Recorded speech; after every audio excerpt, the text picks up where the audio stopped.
dans un village ensoleillé, bordé de baobabs géants, vivait une jeune fille nommée Kadiatou. Elle était orpheline de mère, mais la nature l'avait dotée d'une beauté qui faisait tourner les têtes. Son plus grand atout était sa chevelure, des tresses longues, épaisses et noires comme la nuit, qui descendaient jusqu'à sa taille. Quand elle marchait, ses cheveux semblaient danser, et les femmes du village disaient qu'ils contenaient la magie de la terre. Mais la maison de Kadiatou abritait aussi une ombre, sa belle-mère, Fanta. Fanta avait une fille de l'âge de Kadiatou, nommée Mariam. Mariam était gentille, mais ses cheveux étaient courts, ternes et fragiles. Jour après jour, la jalousie rongeait le cœur de Fanta. Elle ne supportait pas de voir les regards admiratifs se poser sur Kadiatou, alors que sa propre fille restait dans l'ombre. L'acte cruel de la belle-mère. La haine de Fanta grandit jusqu'à ce qu'elle conçoive un plan diabolique. Une nuit, alors que le village dormait sous la garde de la lune, Fanta se glissa dans la case où dormait Kadiatou. Elle tenait à la main une paire de ciseaux de forgeron, lourds et tranchants. Sans un bruit, elle saisit les tresses magnifiques. Crac. Crac. Les ciseaux coupèrent impitoyablement la chevelure superbe. Fanta coupa tout, ras, jusqu'à ce que le crâne de Kadiatou soit nu. Kadiatou se réveilla en sursaut, sentant le froid sur sa tête et voyant ses cheveux sacrés éparpillés sur le sol comme de la paille morte. Elle poussa un cri déchirant, mais Fanta lui plaqua une main sur la bouche. « Tais-toi, fille maudite, siffla-t-elle. Ta beauté t'a rendue arrogante. Maintenant, tu es comme la terre sèche avant la pluie. Tu es laide, et plus personne ne te regardera. » Le lendemain matin, Fanta fit sortir Kadiatou. Elle lui avait attaché un vieux pagne déchiré autour de la tête pour cacher son crâne nu, mais la forme était irrégulière et disgracieuse. Kadiatou, la tête basse, ne ressemblait plus à la reine du village. Les villageois chuchotaient, choqués par son apparence soudainement misérable, mais Fanta prétendait que Kadiatou avait attrapé une maladie mystérieuse qui lui avait fait perdre ses cheveux. Le choc à la cérémonie de la fille Baobab. Quelques jours plus tard, une grande fête fut annoncée, la cérémonie de la fille Baobab. C'était une tradition où le roi du royaume voisin venait choisir la jeune fille la plus digne pour épouser son fils, le prince héritier. Toutes les filles du village devaient se présenter, parées de leurs plus beaux atours. Fanta exultait. Elle passa des heures à tresser les cheveux courts de Mariam, y attachant des perles de corail et des coris pour lui donner de l'éclat. Kadiatou, elle, fut forcée de rester dans la cuisine, le crâne racaché par un foulard miteux.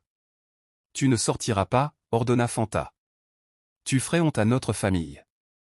Regarde Mariam, elle sera la reine. » La place du village était pleine. Les tambours résonnaient, et les filles défilaient devant le roi et le prince. Mariam fit de son mieux, mais son cœur était triste pour Kadiatou. Soudain, une vieille femme mystérieuse, une griot, conteuse sage-femme, respectée pour sa clairvoyance, s'avança. Elle ne regarda aucune des filles qui défilaient. Elle marcha droit vers la maison de Fanta et s'arrêta devant la cuisine. La beauté d'un village ne se cache pas dans une cuisine en feu, dit la griot d'une voix qui fit taire les tambours. Elle entra et ressortit en tenant Kadiatou par la main. Fanta blêmit. Non. Elle est malade. Ne la regardez pas, cria-t-elle. Mais la griot ne l'écouta pas. Elle amena Kadiatou au centre du cercle, devant le roi et le prince. Kadiatou tremblait, les yeux baissés, le cœur lourd de honte pour sa tête rasée. « Majesté, prince, dit la griot. Vous cherchez la beauté qui endure, la beauté qui est protégée par les ancêtres. » Fanta a cru couper cette beauté. La révélation mystique. Alors, sous les yeux ébahis de tout le village, la griot tendit la main et retira doucement le foulard miteux de la tête de Kadiatou. Le choc fut total.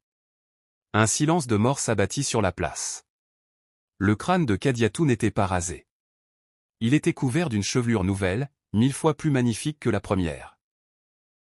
Ce n'était plus de simples tresses, mais une couronne naturelle, une masse de cheveux qui semblait sculptée dans de l'onyx pur, ornée de motifs géométriques complexes qui brillaient comme s'ils étaient tissés de fils d'or invisibles. Ce n'était pas tout, alors que tout le monde regardait, les cheveux semblaient s'étirer doucement, se transformant et scintillant, comme s'ils étaient vivants. Une lumière douce émanait de sa tête, et une odeur de fleurs sauvages et de terre bénie remplit l'air.